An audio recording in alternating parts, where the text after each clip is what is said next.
विजयनगरमध्ये वडिलोपार्जित जमिनीसाठी माने कुटुंबियांमध्ये काठी, रॉड आणि दगड यांनी जोरदार हाणामारी झाली। हाणामारीत 4 जखमी, वाहनांची तोडफोड करून नुकसान करण्यात आले आहे। या प्रकरणी अक्षय दीपक माने वय 25 राहणार भरत बेकरी नळभाग सांगली यांच्या तक्रारीवरून राहुल शंकर माने वय 32 राहणार विजयनगर सांगली आणि अनोळखी 6 इसम यांच्यावर तर राहुल शंकर माने वय 32 राहणार विजयनगर सांगली यांच्या फिर्यादीवरून दीपक बाबूराव माने वय 50, विश्वास बाबूराव माने वय 55, कृष्णराव बाबूराव माने वय 60 तसेच चुलत भाऊ अजय दीपक माने वय 25, ऋषिकेश दीपक माने वय 23 सर्व राहणार भारत बेकरी नळभाग सांगली आणि अनोळखी 2 इसम यांच्यावर गुन्हा दाखल करण्यात आला आहे।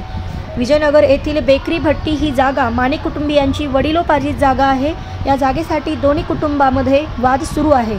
शनिवारी दुपारी 3 वाजण्याच्या सुमारास या वडिलोपार्जित मोकळ्या जागेतील राहुल माने हे जेसीबी घेऊन गेले असता वादाला सुरुवात झाली। अक्षय माने यांनी गोठा पाडत असताना जेसीबी थांबवला।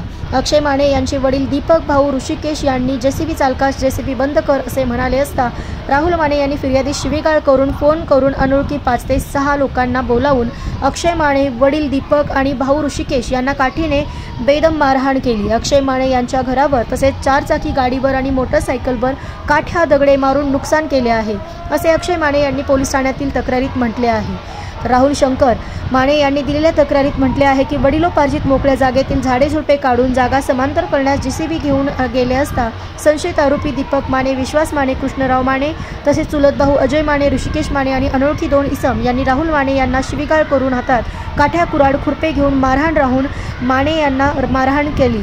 अजय दीपक माने, ऋषिकेश माने यांनी लोखंडी रॉडने मारून फिर्यादीस खाली पाडून लाथाबुक्क्यांनी मारहाण केली। दीपक माने याने त्याच्या हातातील दगडाने मारहाण करून जीवे मारण्याची धमकी दिली आहे। त्यानुसार विश्रामबाग पोलीस ठाण्यामध्ये दोन्ही कुटुंबातील 14 जणांवर गुन्हे दाखल करण्यात आले असून पोलीस पुढील तपास करीत आहेत।